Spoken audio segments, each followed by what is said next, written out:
Hi Vamsi. Hi. So మా audience కి ఎలా ఇంట్రడ్యూస్ చేయమంటారు? అంటే యాజ్ ఏ మ్యూజిక్ డైరెక్టర్ గానా? మీరు నన్ను ఎలా పరిచయం అయ్యారు? అంటే అది ఇప్పుడు ఎడ్యుకేషన్ సంబంధించింది కాకుండా అసలు మ్యూజిక్ సైడ్ రావడానికి కారణం ఏంటి? క్లాస్ లో టాపర్ అనమాట. Okay okay. టాపర్ అంటే ఏంటి, పాటలు చెప్పరేంటి, పాటలు వాయించాలి కదా. మనకి సీనియర్లు ఆల్రెడీ ఉంటారు క్లాస్ లో, వాళ్ళందరూ నీట్ గా పాటలన్నీ వాయిస్తూ ఉంటే మనకేంటి.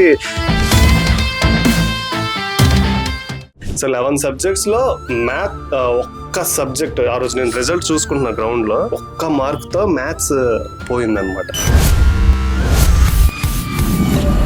ఒక అవార్డ్స్ ఫంక్షన్, ఒక సెరమనీ లాగా చేద్దామని చెప్పి ఫిక్స్ అయ్యారనమాట ఎవరైతే గవర్నమెంట్ ఉందో. ఆ ఫంక్షన్ వచ్చి మా గురజాడ స్కూల్లోనే పెట్టారు. అక్కడ నన్ను ఆవిడ చూసారు, కరస్పాండెంట్, నువ్వేంటి ఇక్కడ. మా పిల్లలందరికీ చెప్పారు, చూసారా ఈయన మన స్కూల్ వ్యక్తి, మన స్కూల్లో చదువుకున్నాడు, సో ఈయన మీ ఇన్స్పిరేషన్ గా తీసుకొని మీ అందరూ కూడా. అంటే నువ్వు తీసిన షార్ట్ ఫిల్మ్స్ లో నువ్వు బాగా చెప్పుకునే షార్ట్ ఫిల్మ్ ఏంటి? నువ్వు సూర్యుని చూడాలంటే పగలు చూడు, చంద్రుడిని చూడాలంటే రాత్రి చూడు, ఆ రెండింటిని కలిపి చూడాలంటే నన్ను చూడాలా. నీకు మన ఫ్రెండ్ 10 రూపీస్ ప్రొడ్యూసర్ వంశీ తెలుసు కదా, తను ఇప్పుడు నరసింహనాయుడు బీజం మర్చిపోయాడు ఆ సీన్ కి. పెద్ద కాంప్లిమెంట్. అవును, కింగ్ లైఫ్ అనేది కూడా మీరు చేస్తున్నారు కదా. అది మీ బ్రదర్.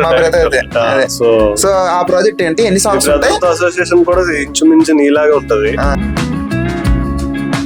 మోస్ట్ ఇరిటేటింగ్ మూమెంట్ ఏమైనా ఉందా? సో కొంతమంది ఫ్రీడమ్ ఇచ్చి వదిలేస్తారు, టెక్నీషియన్ కి ఫ్రీడమ్ ఇస్తేనే వాడు బాగా పని చేయగలడు అనే పర్సెప్షన్ ఒకరికి ఉంటది.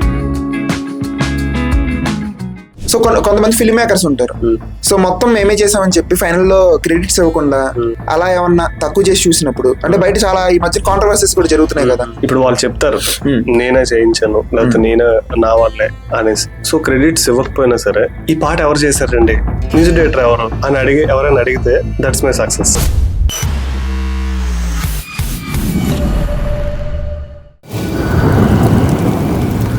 Please subscribe Cineflix India.